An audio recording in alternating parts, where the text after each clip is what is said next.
Welcome, welcome, welcome, everyone. What a great Friday it is. We are here for the blend. That's the blend between persistence and patience, something that has driven people crazy for years. And just a few announcements. If you haven't tried out for 2 Minute Drill, Season 2 will be filming end of March. So please give me an email, david@dmeltzer.com, if you want to try out $50,000 of cash and prizes for all of our community.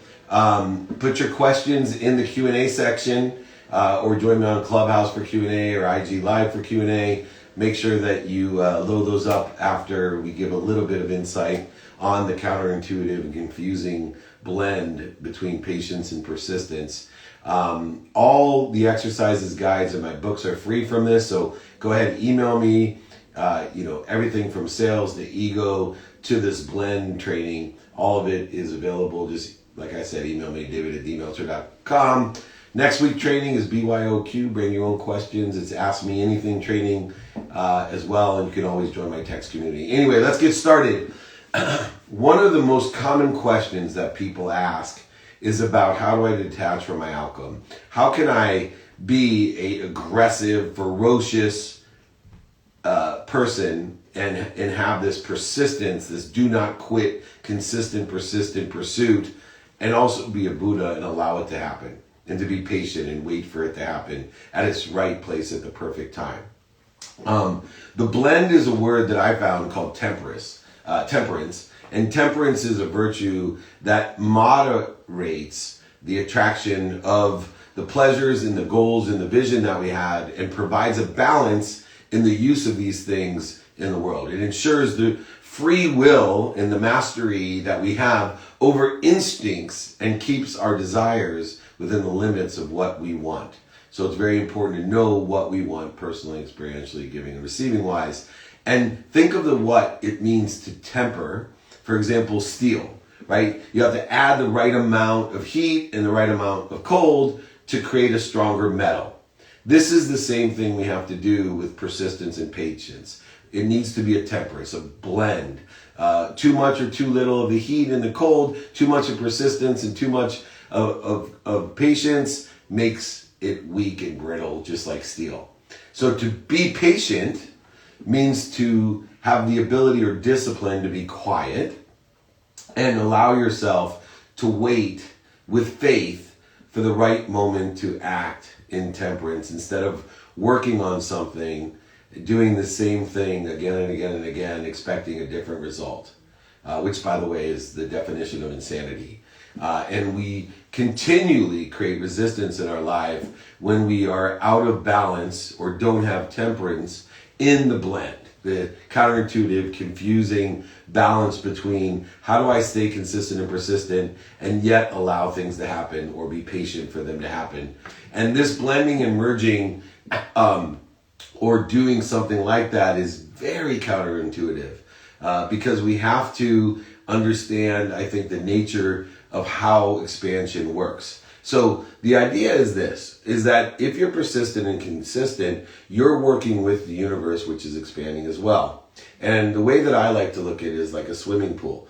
If this is where I'm at today and my pool is filled with water and I use consistency and persistence to expand, the water creates a vacuum.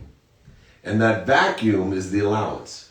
The vacuum, though, of allowance is that am I putting the mindset, the heart set, and all the conscious work in, conscious meaning the actual activities we get paid for, we don't get paid for activities that we do, our subconscious thoughts, mind, beliefs, and even our unconscious, things like personality traits, characteristics, obsessions, and addictions. Are we putting the attention and intention into what's going to fill our vacuum so our expansion or our pool is filled with the right things that we want?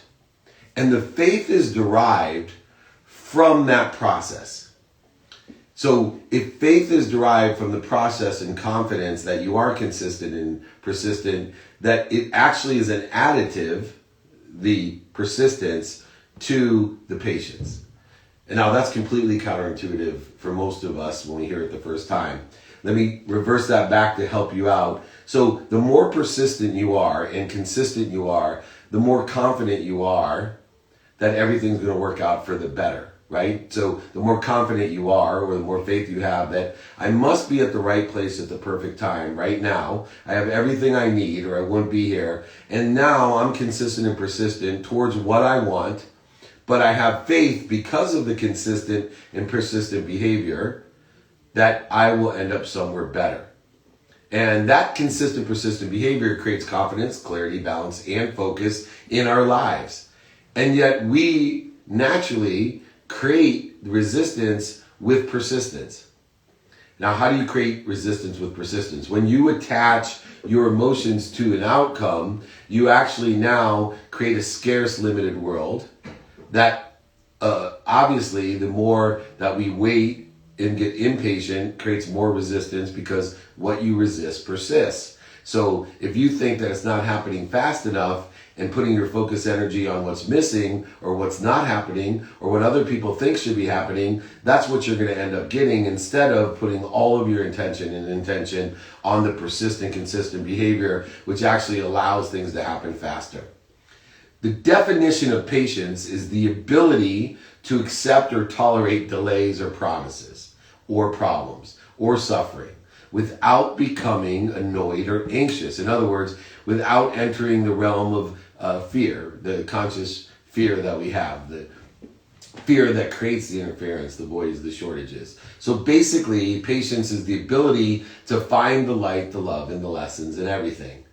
Patience is that ability that allows you to resolve yourself of being annoyed or anxious or fearful that things are delayed or there's problems that we didn't anticipate or suffering that we didn't know. Meanwhile, when we understand that those problems, suffering, and delays are indicators that we have lessons to learn, in other words, to expand, to grow, to fill our pool again, then we understand how perseverance will refer to the continued, consistent, steady belief, faith, or efforts in spite of discouragement or difficulty, problems, suffering, or delays that may occur. Basically, to pursue learning the lessons and finding the light, the love, and the lessons to reconcile or blend with temperance, not too much hot, not too much cold, exactly what we want, to strengthen our resolve, to strengthen our faith that something better is happening. Now, what is the difference between patience and persistence? By itself, patience is just the ability to tolerate the passing of time. Don't sit at home dreaming about what you want, high on your mom's couch, broke, sick, and just dreaming all alone.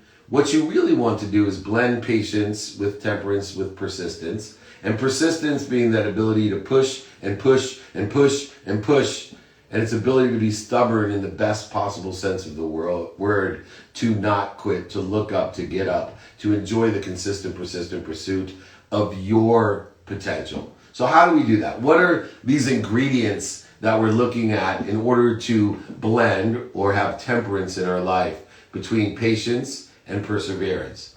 The first thing is courage. When you think of courage, you think of physical bravery, but there are many forms of courage. And the one that I think that we speak about a lot is faith. There is courage in faith. There is courage in belief. There's courage in the ability to stay persistent, even though things aren't happening as quickly as you want them to happen. So one of the first ingredients to look at is, am I courageous enough to be patient? Am I courageous enough to learn the lessons in order to get to where I want to be or somewhere better than I can even imagine? In order to do so, you need the second ingredient, which is to be more interested than interesting, right? To be more interested than interesting. And that is a habit that allows you to expand, grow, and fill that vacuum, that pool with what you want. So you have to look a little bit deeper. You have to walk the walk. You have to institute the law of Goya, get off your ass and actually show interest and intention into what you want. The other thing that we need to do as an ingredient is actually create a consciousness of temperance.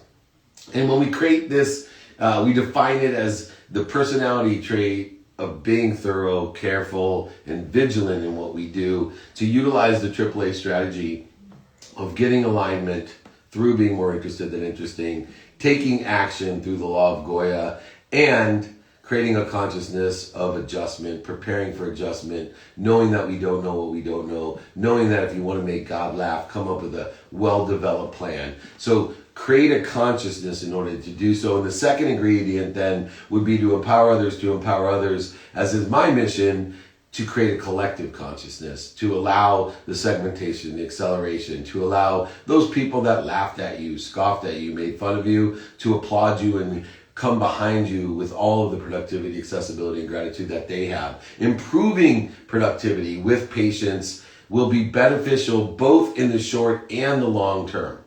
If we're able to blend that, we'll provide more confidence to the entire team as they know that as a leader, that you're patiently providing consistent, persistent behavior, that you've detached your emotions from an outcome, not putting too much pressure on your team or the collective to perform outside of what's realistic. So many times we do this, I'd say we put artificial pressure on a sales cycle. We try to close things when they're not ready to close. We haven't gone through the 5 different steps, the 5 to thrive. Right? We haven't stimulated interest appropriately, transitioned the interest. We haven't shared a vision to articulate quantitative value more than what we're asking for. We haven't managed and developed that with a go, no-go plan or allowed it to thrive in order to blend the temperance of patience and perseverance in a sales cycle.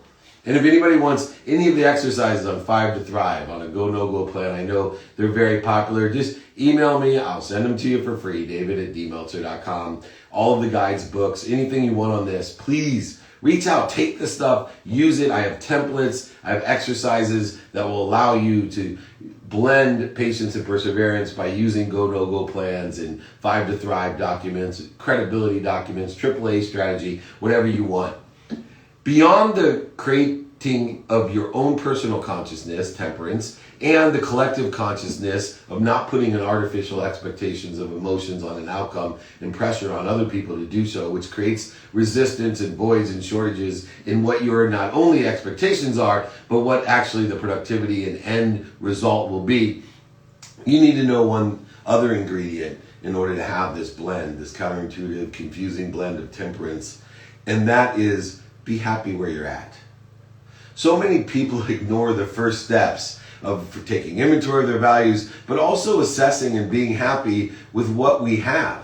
So much confidence comes to inspire us to have the consistent, persistent behavior and the patience for it to happen when we are happy where we're at and take the time to learn to love the light, the love, and the lessons of where we're at, to know that we are exactly where we're supposed to be, at the right place at the perfect time, that we have everything we need or we would not be here. Put that on your wall. I have everything I need or I would not be here. I'm worthy of everything I have. I am health. I am wealth. I am happiness.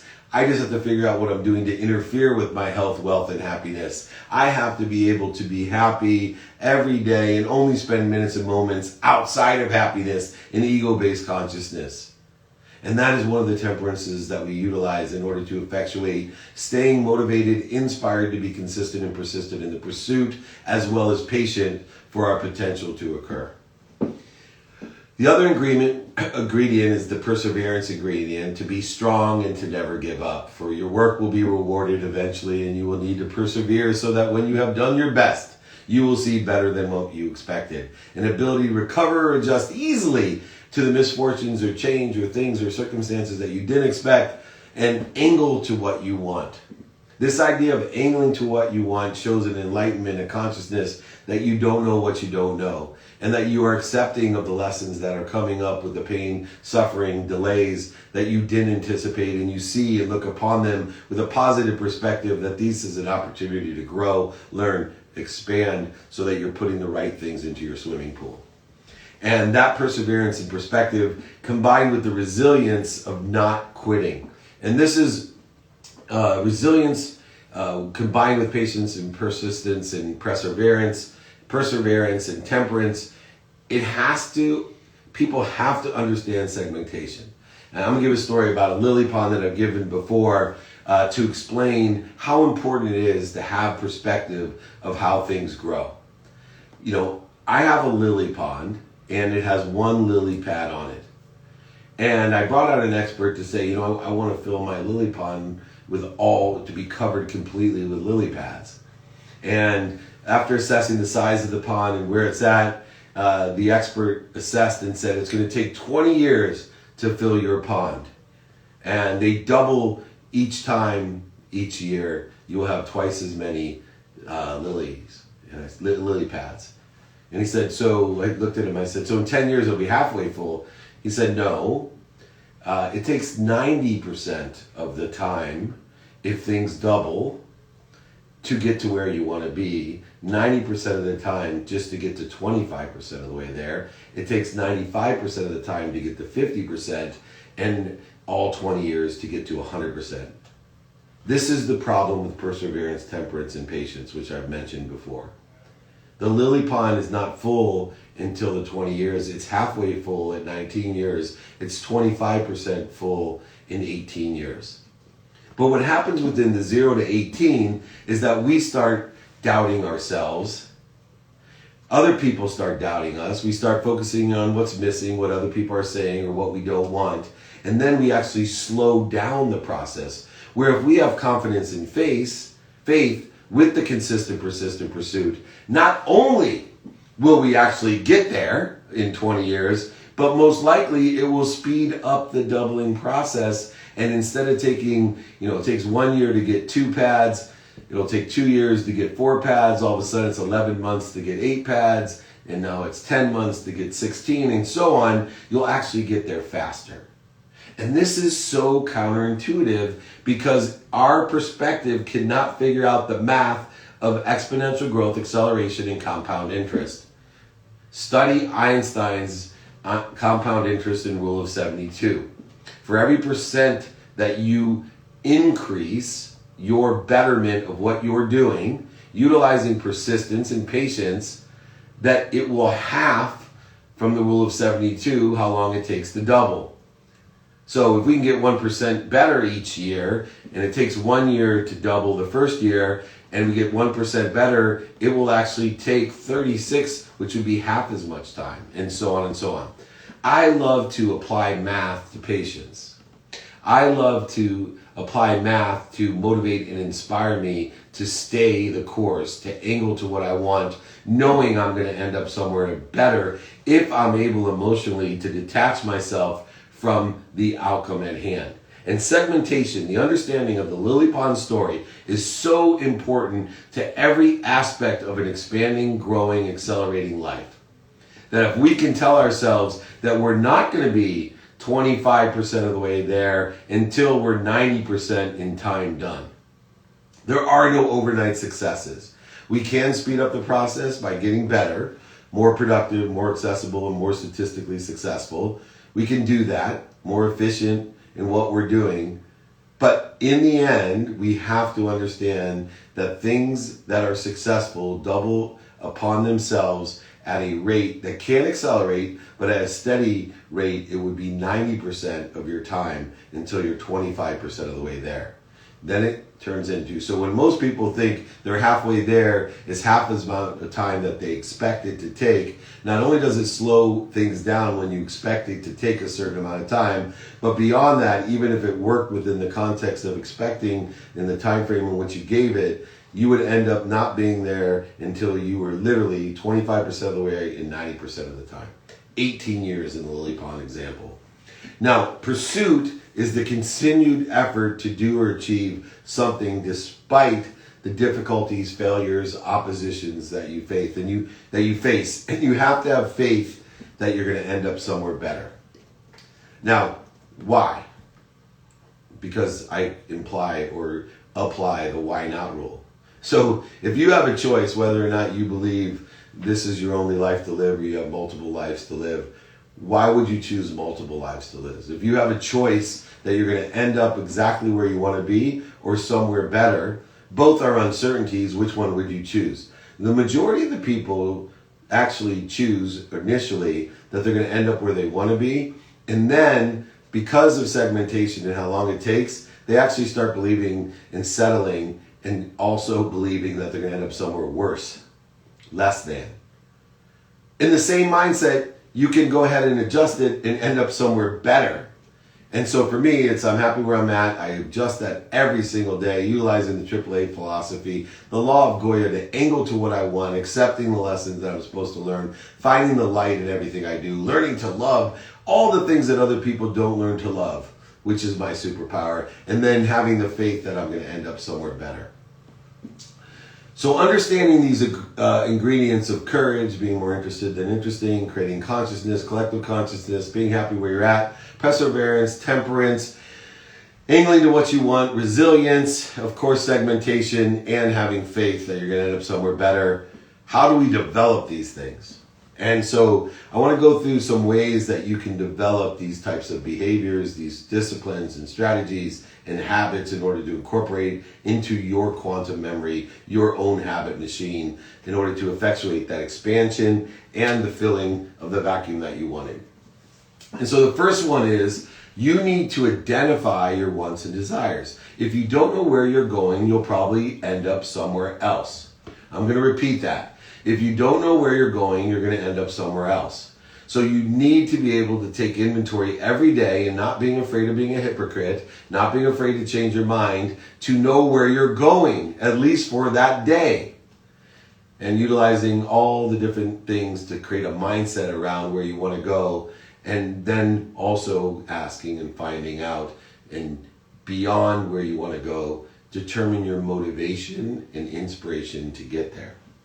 A lot of people miss this step. They figure out this is where I want to be, but they go ahead and look at the techniques and the skills and the capabilities instead of looking at the desire first. When I do a vision board, I attach my desire of why, reasons, impacts to the capabilities that I need to understand what is my motivation for it. I want to help my children. I want to change the world. I want to empower the world to be happy. I want to, whatever it may be. First, you need to know your what, and then you need to know what is your determination, motivation, or inspiration.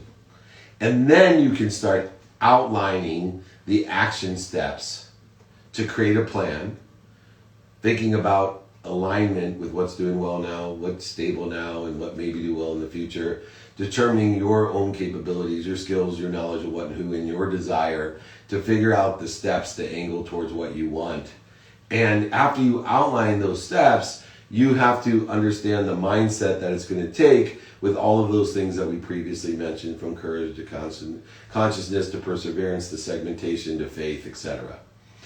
And then build the collective consciousness around it. How do we do that? Once you know your what, your determination, inspiration, and motivation, once you figure out the AAA strategy of utilizing it all, definite action steps and adjustments that we're preparing for, and the right mindset and heart set to do so, now we have to create the collective consciousness. We have to figure out who. Because the easiest way to get to where we want to be, once you determine where you want to be and take the steps to get there, is to find out who's already there and ask them for help. And as everybody knows, there's one magic question in asking for help. Do you know anyone that can help me? And there's 4 platforms to do that on. In person every day, on the phone every day, text and phone calls. Don't be afraid of making a phone call. It's the least amount of messages I have to return a day is on the phone. Everybody's afraid to call me. But you're welcome to call me. You're welcome to text me. Please, right? I have my own text community, 949-298-2905. And you're welcome to email me, david@dmeltzer.com, and ask me, do you know anyone that can help me? But also via email, right? I check my sent box every day. If you're not checking your sent box to see how disciplined you are at finding the who and asking for help, you're missing out on the exponentiality of the connectivity that we've created through all the different databases and mediums that we have, which leads me to the last platform, which is traditional and digital media. We should be asking every day, do you know anyone that can help me with my what and where and who? And then we need to, as discussed here, develop itself into a discipline or a strategy to do so. So many people miss, I think, the 2 most important steps in determining your inspiration and motivation, but also developing the discipline and habit by lowering the bar 7 days a week. 2 minutes a day is worth more than 2 hours on a Saturday. Create your non-negotiables of your values in order to effectuate these things by giving yourself a minimum amount of time every day to focus your attention and intention on the coincidences that you want to blend the persistent behavior, consistent, persistent behavior with this patience of faith. And so how do I practice the blend, right? We talked about blending the ingredients, developing a plan. Now, how do I practice or execute on it? To finish up before we take Q&A, there's 5 different practices that I look at in order to effectuate the blend. The blend of the counterintuitive, confusing temperance of persistence and patience. Number 1, learn to love what you do. Pain is an indicator. It's a turn signal, not a stop sign. But I will tell you, my superpower is that I learn to love all the activity I get paid for and the activity I don't get paid for. I don't do it until I learn to love it. I'm going to repeat that. I don't do it, activities I get paid for, activities I don't get paid for, until I learn to love it.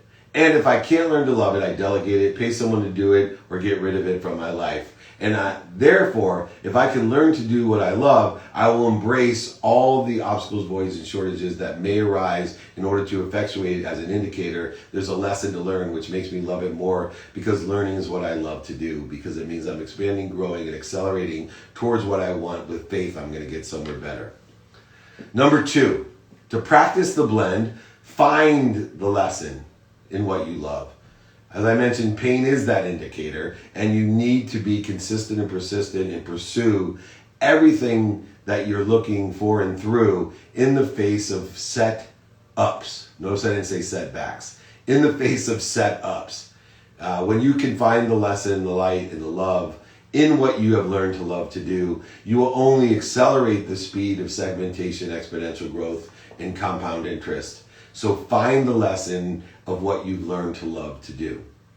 The third we mentioned previously, to practice segmentation. Master the path of effort in order to pursue your potential. Not other people's potential, not what's missing, not what you don't want, not obstacles, voids, and shortages. We need to make sure that we have control of our mindset, our heart set, and this conscious continuum to understand that the more I allow things to happen with persistent behavior, the faster they will arrive. I only create resistance by attaching my emotions to an outcome that I only will be happy when this occurs, and not understanding segmentation expected to occur faster than the math that we live in will allow. 4, how do I practice the blend? They laugh at you, they scoff at you, they make fun of you. Learn from the criticism, because they will applaud you.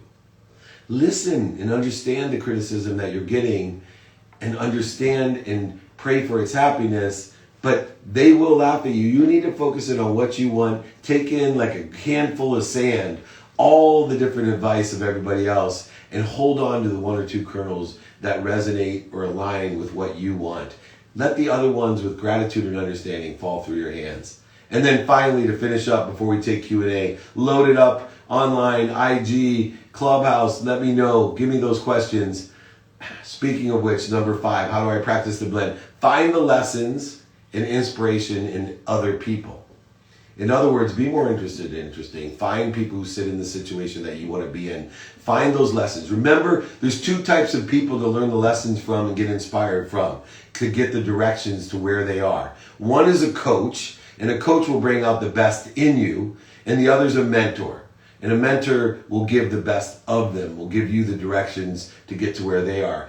You need a combination of both to get motivated and inspired to not only get up, get back up, get started, get back started, but to get there. And that combination of people who bring the best out of you and the people that give the best of themselves will get you to where you want to go in the blend of patience and persistence. Now, everybody, we're going to go to questions. I just want to make a few reminders. 2-minute drill, please try out. You'll love it. $50,000 of cash and prizes. It's on Bloomberg. It's on Amazon Prime Video. You'll love it. Q&A section, fill that up.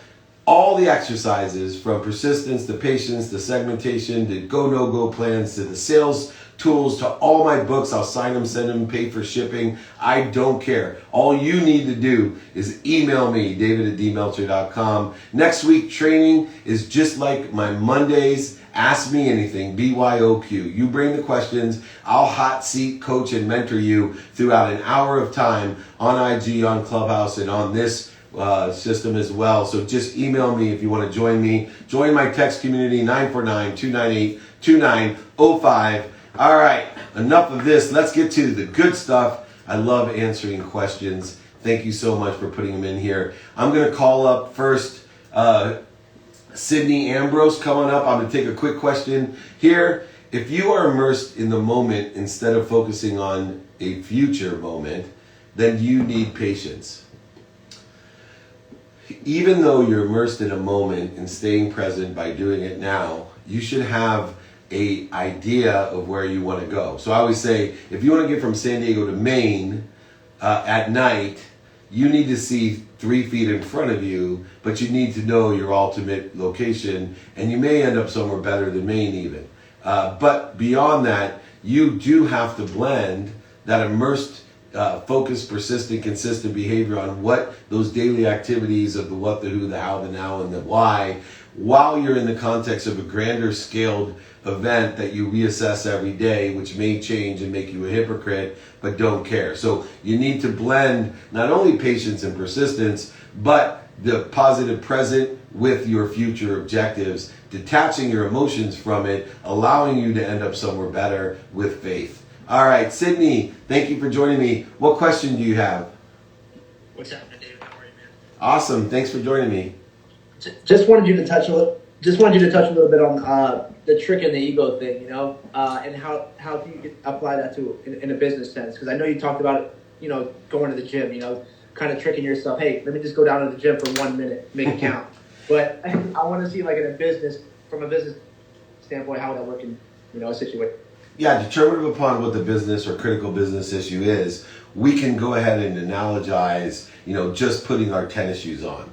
So a lot of times when we have resistance, let's just take sales, for example, since one of my expertise is in that matter. So many people create a resistance to people calling them back or to making calls themselves. So what I do is I go ahead and prioritize my list by the hardest things that I need to do.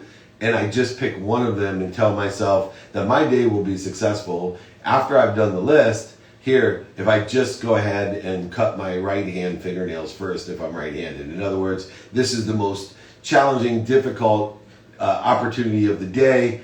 I'm going to go ahead and take this one on first. If I get it done, my day is done. I know other people that give 5 action items and work through that. On the sales end, I think, I'll just make the first call. Or I even trick my ego by saying, you know what, my goal is to see how quickly I can get them off the phone. Because it's amazing that when we shift the paradigm of resistance to make a cold call or a sales call, to see how quickly we can get them off the phone, how long they stay on the phone, and how much better of a salesperson we are. You also can trick the ego by having an alter ego effect. Herman wrote a great book, The Alter Ego Effect, where we can take on different identities that are outside of our own ego to reduce the fear or resistance that we have in business by, carrying, Napoleon Hill's book with us and utilizing that energy, or just simply using our middle name when we're, cold calling or whatever else it may be, to shift from the ego, the fears that we have in our own innate personalities. But I would say lower the bar, adjust your own personality ego into some other entity or other shift of energy, and you'll find you'll have great success. Just the same as you would working out and saying, all I'm going to do is put my shoes on today. You will get so much more done with productivity, accessibility, and gratitude. Does that sound fair? I agree, man. Thank you so much for the info. Awesome, man. All right. Very good. We're going to bring up Jordana. Hi, Jordana. Come on up. I'm going to. Hi. Let me just get a quick question online while you're closing your door. Who are some of the people that are really good examples of using this blend? Wow, there's a lot of people that are good examples. But people that I love that have that blend, Gary, as well as Tom Bilyeu, Ed Milet, Dean Graziosi, tons of my friends that, I mean, Bob Proctor especially, that you wouldn't believe. Bob Proctor, 86 years old, probably puts more productive, accessible, and gracious time in a day and just allows the how to happen. But he's extremely clear, balanced, and focused in what he wants. Nobody's more consistent and persistent, but yet he is able to detach his emotions from the outcome and allow the blend. I am on the pursuit to be very good at that as well, and have over the last 16 years become much better at it and have seen the results because of it. Okay, Jordana, welcome back. Thank you. So first, thank you. Oh my gosh, I mean, you guys, you're a rock star, Dave. I don't know how you do what you do, but you are just amazing. And I tell you this every time I speak with you. So thank you for pulling me up. So every time I speak with you, I am happy to say that because of your mentorship and just things that I hear you say, our business is evolving. We're now at the point that we want to raise the first round to really scale what we're doing to the next level. We're talking to some people that tell us that we should go for a strategic partner that can make that investment to the company, but also help us grow it. And then some people are giving us the advice of crowdfunding to raise this first round. So I'm just trying to figure out, because this is all so new to us, what your thoughts are, especially because even though, we're only a startup still at 2 years and some. So what would you say is, some advice when raising the first amount of capital to grow a business? So this is one of my favorite questions, and thanks for asking it, Jordana. Thanks for the compliment as well. But let me just tell everybody this. Money is money, and it's your responsibility to build two different asset classes within a raise. One is like a public company. They'll take money from anybody. And capitalizing a new venture is extremely important. So create an asset class that takes in money from anyone, that doesn't allow them to have voting rights or control or any emotional drain on what you're doing, but allows them to benefit from your huge success. But take money from anybody and create a class of assets or a class of investment to allow you to take money from even people you don't like, but they will have no control or no income or outcome on you. And then create another class of investment that is for strategic partners, one who can participate in expanding and accelerating your vision and giving you input and relationship capital and situational knowledge. I think one of the biggest mistakes that people make on their raise is they buy into this BS about, oh, I'm looking for a smart investor, a strategic investor. Yeah, aren't we all? But in the end, you want money so you can accelerate what you're doing, and it's your accountability and responsibility to create an asset class, an investment class to take in anybody's money, as well as create a class for the strategic investor, which obviously has more value than someone that just has money, but don't discount the money. So many people have delayed and gone out of business because they were looking for some sort of, unicorn investor that is completely aligned with what they're doing and passing up with, excuse my language, they call it dumb money, because they weren't smart enough themselves to create a class of investment to protect themselves, just like a public company would, to take in anybody's money that's willing to take the risk with the timing that they have. Does that sound fair? That's amazing. Thank you so much. Thank you. You're amazing. And it's so nice to hear your voice. This is like a reunion for me. I love you all. Thank you for coming. All right, Samuel Sussman is next. I'm going to read another question off of here. Is it better to have a boss who is a micromanager or one that lets me do my thing? Look, I'm a big fan of micromanagers. Let me tell you why. Because a micromanager obviously cares about you, is willing to make an investment in you, is willing to be a coach as well as a mentor to you. And too many people resist that help of a micromanager. I cannot imagine any boss that would want to spend any time micromanaging anybody except for the reason to make them better and to make the investment in them. Too much resistance is created when a boss or a superior is trying to help, when someone's insecurity is projecting the fact that, oh, they're just micromanaging me. I will get rid of someone that complains that I micromanage them when I'm taking the effort to make them better and they're completely oblivious to the fact of what my intentions are. So I do not want any of my managers or anybody that I'm working with to just do their own thing. I want to, as best as I can, pay as much attention as I can and make as much investment in them as I can. And I pray that they're grateful for it, not resistant to it. All right, back to Samuel. How are you? I'm doing well, David. Thank you for inviting me up to speak, Jake. I'm actually hoping to find out with your business consulting piece if you're ever planning on utilizing the Department of Defense Skill Bridge program.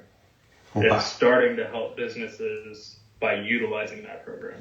I absolutely am interested in that. And if you could email me, I will be open to anything that will help in the space that I'm working in to empower over 1 billion people to be happy, to make more money, help more people, and have more fun. So email me at david@dmeltzer.com, and I'd love to learn more about that and how not only can they be of service to our community, but also how I can be of service to them. Does that sound fair? Absolutely. Have you heard of the Skill Bridge program before? I have. I have. I just don't know too much about it. And obviously I have a lot of different opportunities that come my way that without the right push and partners, it's difficult for me to learn everything. But this sounds something keeps coming up in my awareness, so I want to learn more about it. And you may be the right associate to help me. Absolutely. Can I give you the 2-minute elevator pitch for it? Why don't you give everybody? Go ahead. Absolutely. And then I'm going to critique. I'm going to give you a 1 minute elevator. Oh, no, 2 minutes. I have 2 minute drill. I'll give you 2 minutes, and then I'll give you a critique on the pitch. Is that cool? Absolutely. All right, we'll do our own little 2 minute drill. Here we go. And next time you can do it, you can make $50,000 in cash and prizes and try out for my show. So this will be a practice. Go ahead. Absolutely. So the DOD Skill Bridge program is a program for small businesses to participate in, where they can get an active duty apprentice or an intern, or even run a training program for the last 180 days of active duty service for that service member. So these are your not your National Guard, your Navy, Army, Marine Corps, and Air Force veterans who are actively getting out with hundreds of thousands of dollars of training behind them, trying to enter the civilian workforce. You essentially get a free 180-day trial period with the opportunity to hire them on at the end. Wow. All right. You didn't use all your time. That would be my number one constructive criticism. But moreover, the Skills Bridge program is exactly aligned with what I love to do in both athletes and our service members, which need to transition with extraordinary skill set and value. I'm all in. I love the program. I would, just as another constructive criticism, give a little bit of a more emotional attachment about the transition, about the 2 deaths that people survive when they're an athlete or a service military member transitioning from a 20-year routine into the workforce, or whatever examples that you could give, and then also articulate the quantitative value that one of those interns would have and how much it costs to create and give somebody a new job and finding the right people, what it has and the impact in the business. So a lot left on the table will be my only critique, but I will tell you, I'm sure glad that I gave you the minute that I did, because that program, the Skill Bridge program, seems extraordinary. Put the link in the notes. Email me, david@dmeltzer.com. Also, try out for my TV show. I'd love to hear more and put you on Bloomberg and Amazon to get more exposure and awareness as well, and maybe win $50,000 of cash and prizes. Does that sound fair? Absolutely. Jake, should I reach out to you as well to get that process started? Oh yeah, Jake. TV show? Heck yeah, Jake. It's dmeltzer.com/pitch, but Jake will help you as well. And Jake micromanages me because he's my boss and he cares about me. So definitely look out for Jake. All right, I'm asking, get another question here and bring up Aaron Wexler, who I love. Question here says, can you talk about your steps to selling and follow-up? Yeah, everybody, if you want the exercise on selling, the 5 steps, the 5 to thrive, and I'm going to go through them real quickly. Stimulate interest, transition interest, share a vision by articulating quantitative value of more than you're asking for, a go plan in the management and development of that business in order for the business to step 5, thrive. I have a 5 to thrive selling system. Happy to send you that. Just email me again, david@dmeltzer.com. Aaron, what do you got for me, my friend? Hey, David. Thank you so much for making yourself available on Clubhouse like this. This is awesome. And I just really appreciate the value that you give out, man. Really appreciate it. So my question today is, as a content creator, I'm a podcaster. So as a content creator, I'm looking to enter the space of mindset, which you are an expert in. And so in that space, my question is, how do I create a transactionable offer? Because I feel like I'm spending so much time on social media and on Clubhouse and gaining a lot of knowledge. So it's great, but I want to make money, right? So how do I create that transactionable offer? I love it because this applies right to the blend. In order to monetize your community, number one, you need to build a community, and two, you need to provide value. And if you're not capable of monetizing it, it's for two reasons. One, because you're not manipulating, lying, cheating, overselling, or back-end selling and making an offer that isn't true or guaranteed or has more value than you're asking for. Or two, you have not reached the pinnacle or you have not reached the catalyst of when people start asking for extra things that you can do, either extra access, more value. And so for me, I spent almost 4 years building a community by providing it value with books and TV shows and content and speeches and all the coaching that I did for charity, whatever it was. And then people started to ask for my help in the various things that I could quantify and articulate the value of what I was doing and ask for something. And as you know, I believe that it's giving. If you're capable, and this is, in my heart of all hearts, I don't mind receiving or monetizing what I do as long as, number one, I can articulate first the value is greater than what I'm asking for, the 120 rule, meaning I'm asking, to give $100 and ask for 20 back, carry that energy and that mindset with it, but then also guarantee it month to month. So if you can guarantee quantitative value to people, not subjective value, right? Not the purple dinosaur, I love you, you love me, nobody makes any money, which literally is, I believe that is the problem with most coaches and consultants and advisors is they all are purple dinosaurs. They don't provide quantitative value. They don't guarantee quantifiable value. They can't articulate quantifiable value to exceed what they're asking for. So if you're able to articulate it, then start articulating it. If you're able to attract it, then start attracting it. If you're able to access it, then start accessing it. But it's a very subtle transition, which is, like I said, the blend of being so persistent and ferocious about providing value to others and asking, hey, do you know what can help me? I'd love to give this value for this much and I'll guarantee it. I won't lock you in. I work month to month. All the things that have built, my platform of the monetized side of my platform, which has, private groups and one-on-one advisory and business consulting with some of the biggest, chairmans that I work with of the biggest companies in the world, the greatest athletes, celebrities, billionaires, millionaires, and entrepreneurs. They all have the same deal with me. I'm going to be a profit center. So if you can articulate that and guarantee it, man, you'll make a fortune. Does that sound fair? Yeah, I love that. And if I could just follow up on that, because I feel like this is so relatable to so many people out there who are trying to, spend time on these social media platforms and trying to figure out what that what do you say, quantifiable? Yeah, quantifiable. I just love that. But would you suggest that we just write a book or what's the route for someone who doesn't know the next step?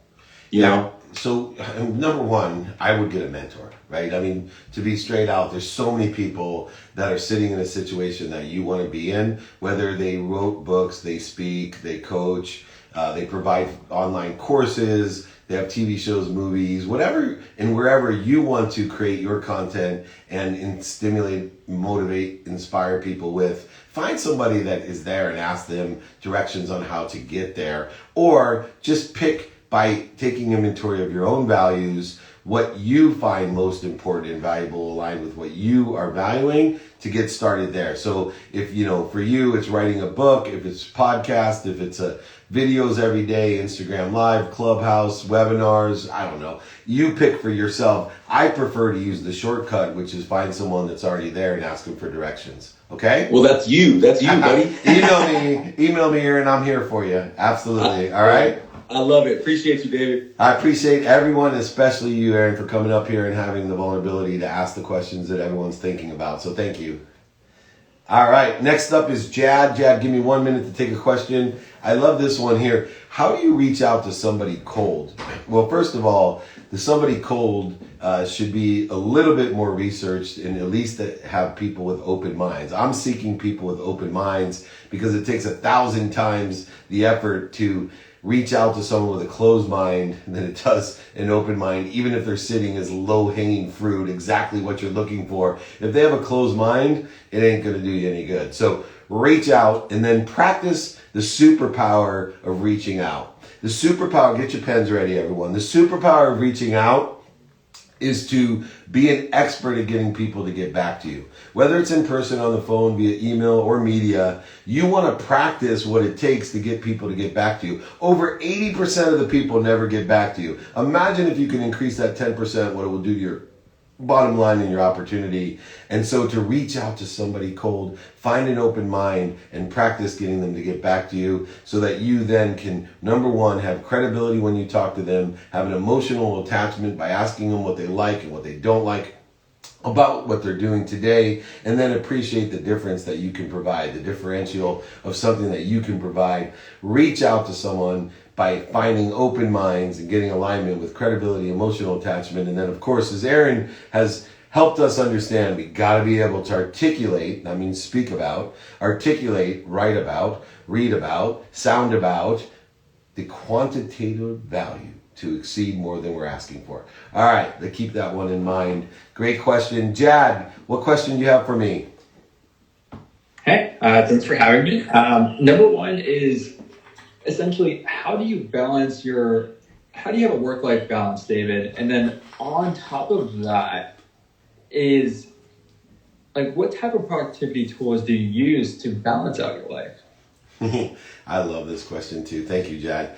So number one, I have a weighted balance in my life, and that weighted balance is effectuated by my what, my who, my how, my now, and my why. Meaning every day I take inventory of my values, my personal values, my experiential values, my giving values and receiving values. And through that, I use now and find, as I said to Aaron, people who are where I want to be and ask them for help, or I effectuate being, and you said, how do I implement it? I'm a student, and a student is someone that utilizes the mathematical equation of luck. Meaning I'm going to pay attention to and give intention to the coincidences I want in my day, according to the values that I set forth, which I'm not afraid of being a hypocrite of, meaning changing my mind. So some days it's much more important to spend time with my family. Sometimes it's more important to spend more time with an activity I get paid for or not paid for. Always considering non-negotiables where I have a minimum amount of time dedicated 7 days a week, minimum of an hour a day on my health, a minimum an hour, 30 minutes with my wife, 30 minutes with my 10-year-old, 2 minutes a day with my teenagers, 3 daughters. I asked for 5, they gave me 2. And of course, a minute a day with my mom. Tell her that I'm happy, I'm healthy, I love her and appreciate it. The only 4 things that you need to tell a parent: that you're healthy, happy, appreciate and love them. Your relationship will explode if you tell them those 4 things. But effectuating being a student, using the mathematical equation of luck, I'm studying what I have planned, what I don't have planned in my sleep.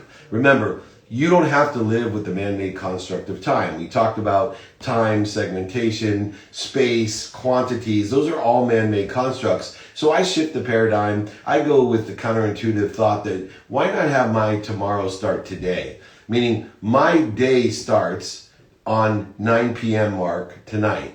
And I utilize that for an unwinding routine that allows me to access subconsciously and unconsciously the greatest source of power, the greatest source of lessons, the greatest source of light and love, so that I'm clearing the connection to that so I can plateau and grow in the morning, where most people call that their new day. I'm already deep into my day, effectuating by 4 a.m. a routine and having an adaptable routine when things don't go as planned. So take inventory of your values, know your what, get your who, and then your how is to use the lenses of productivity, accessibility, and gratitude to effectuate productivity, statistical success, efficiency within the context of what you have planned, what you don't have planned in your sleep. Do things now, stay present, 100% of the things you do now get done. And then finally, get out of your own way.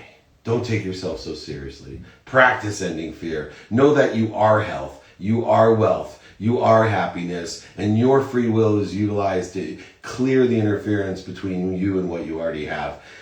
Sorry for talking so quickly. Everybody can email me. You can rewatch the replays on the Playbook podcast. I hope, for goodness sakes, you got some of that. Hopefully, Jad, was that helpful?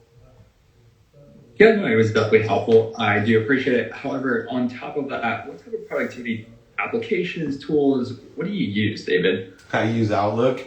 Believe it or not, I have a CRM, which I utilize in the productivity side of things. So just complementing Outlook with a CRM, whether it be Salesforce or Zoho or any other ones that you may use. I keep things very simple. And I feel that, the PIM application of Outlook by itself, for me, the personal information management system, can be utilized effectively in order to have the efficiency, statistical success, to utilize the power of 64, which is twice as many productive hours, twice as efficient with twice statistical success, which is in the book, which I'll send you, Jad. If you email me, david@dmeltzer.com, or anyone, I'll email you just email me, I'll sign my book, send it to you, pay for shipping, or email it to you. Plus, I have a Power of 64 guide that is a productivity guide that specifically will talk you through how to have 8 days of productivity every day, 56 days of productivity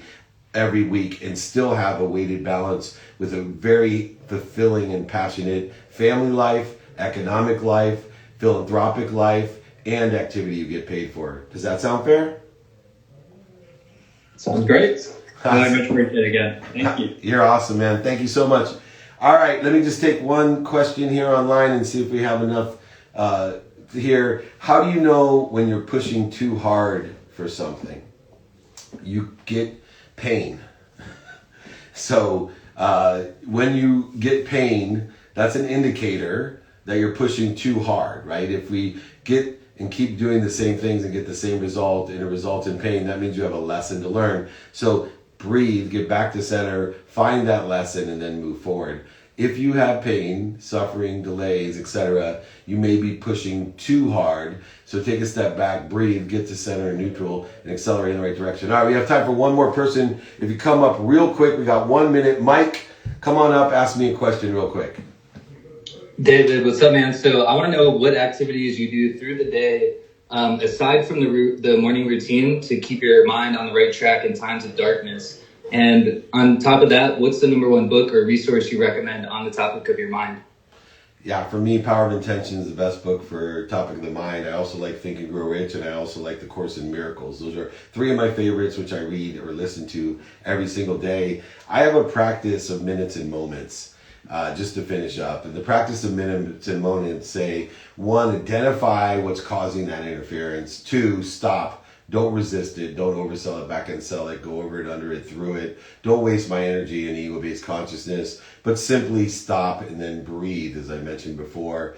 Plateau and grow with my life by utilizing meditation as a baseline, my unwinding routine the night before in order to effectuate a higher frequency and plateau in the morning. So I stop and then I drop down to center and then I roll in the right trajectory. But the main mindset that I have when I feel bad is I'm only going to spend minutes and moments feeling bad. Every day there's something that makes me feel bad or not good.